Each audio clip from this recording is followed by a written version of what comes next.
best deal with students and parents who have a negative image of God and who, due to upbringing and social media, experience the faith from a position of fear.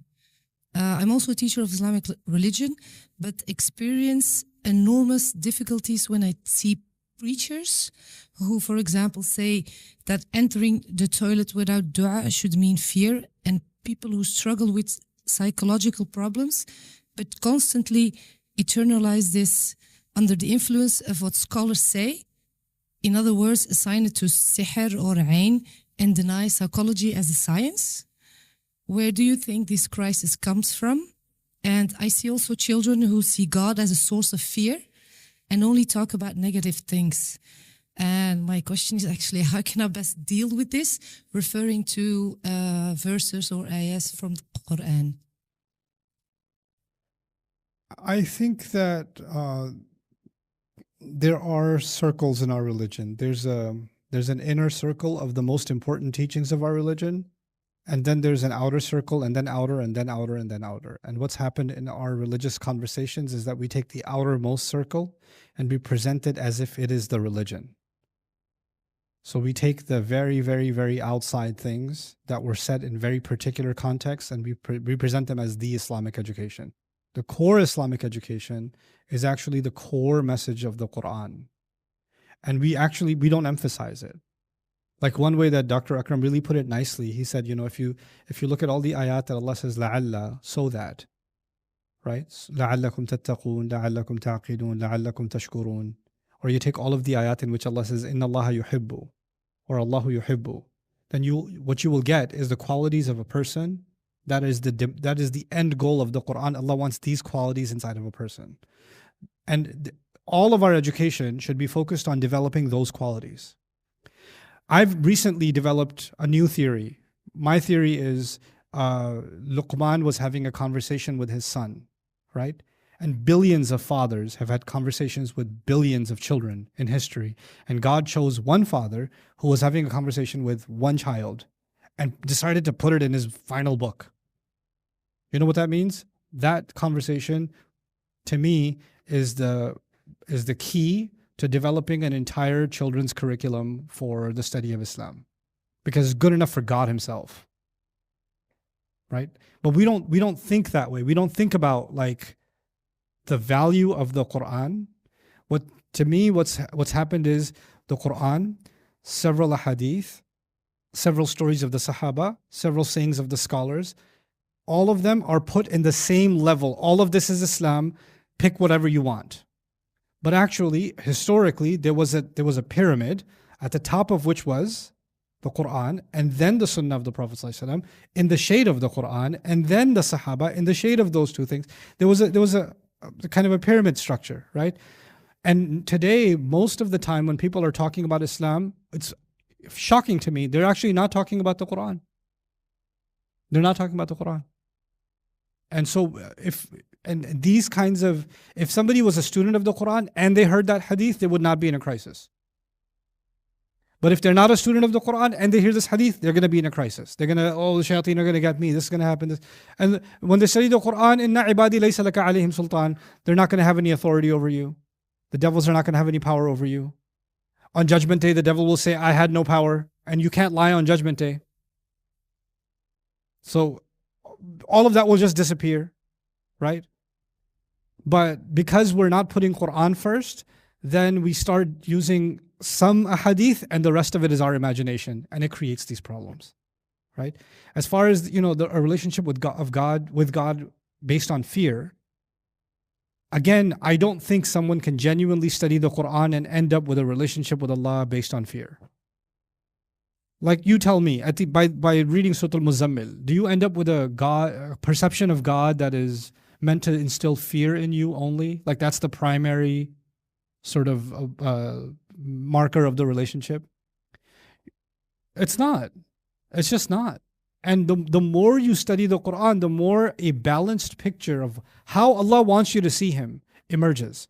But the problem is Muslims, this is my own, again, you don't have to agree with me, but I have my own crazy thoughts. My crazy thoughts are Muslims have post-traumatic stress disorder as a society. We have been beat up by the Europeans, by the Americans, by the Israel, by whoever for a couple of centuries now. We've had a bad season. We've had a bad few seasons. And as a result, we have a very depressed, there's depression in the Muslim air. And as a result of that, we have a depressed way of looking at our religion.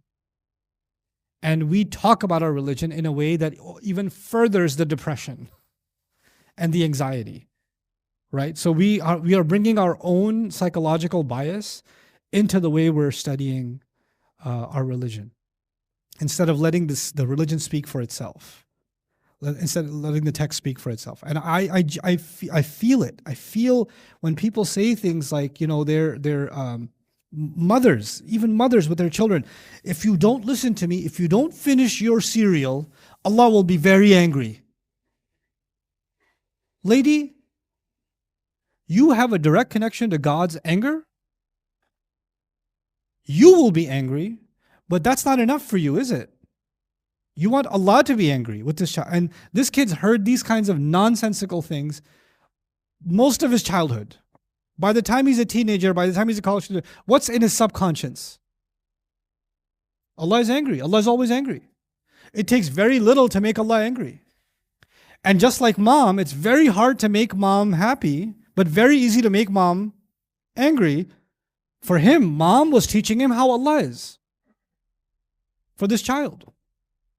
And what's going to happen with people like that? They're going to just say, well, you can't make Allah happy, so why even try? Just like they give up on their mom. Mom's always angry anyway, so who cares? So they're going to do that with God now. So I'm telling you, we have this. Even the religiously knowledgeable people are deliberately choosing, like you have a whole khutbah on Jahannam because it's in the Quran, right? Obviously, I'm not going to hide anything that's in the Quran, but let's think about that for a second. Who was Allah warning about Jahannam in the Makki Quran? The Quraysh. And the Quraysh were directly threatening, attacking, humiliating, mocking the Messenger of Allah sallallahu alaihi wasallam. Did Allah reveal surahs about Jahannam in Medina to the Muslims? Did He do that? Then why are you treating your miskeen Jum'ah congregation like the Quraysh? Why are you making them Quraysh? Why aren't you treating them like Ahl al-Madinah? You understand my point? The Quran it's not just one message, it's a message for particular audiences. And we have this our own anger, and we want to find the ayat that justify our anger. We have our depression, we want to find the ahadith that justify the depression. We have our fears and anxieties, we want to take ayat that push the fears and the anxieties. It's a tragedy. And the only way out of that, to me, the only way out of that is a genuine return to Allah's book. Until our religion is being, like I was talking to a brother today in his country. I asked him, so how do people engage with the Quran? He's basically told me they don't. They don't have access to the Quran. Generally, people don't know what Allah's book is. Even if they know, like many Arab countries, right? Like some countries are doing somewhat better than others. And there's a culture, of course it's your language, so there's less of a language barrier, right? And there's also recitation and things like that. But even then, you're not thoughtfully engaging with the Quran, right? You're just you're looking at it through a cultural or through a predetermined lens, and you're not letting it speak for itself. And that creates its own problems. So this stuff will stay there. Now, question is not how do I deal with it? I don't care how you deal with it. How do we help become part of the solution? I stop worrying about how you're going to deal with something. Nobody cares. You have to be part of the solution. You have to help. How do I help change this? That's the real question. Not how do I deal with it. How do I deal with it sounds like how do I feel better about myself? Or how do I talk to these people? No, it's not about them. It's about changing you can't fix the branch if you don't address the root. Let's get to the root.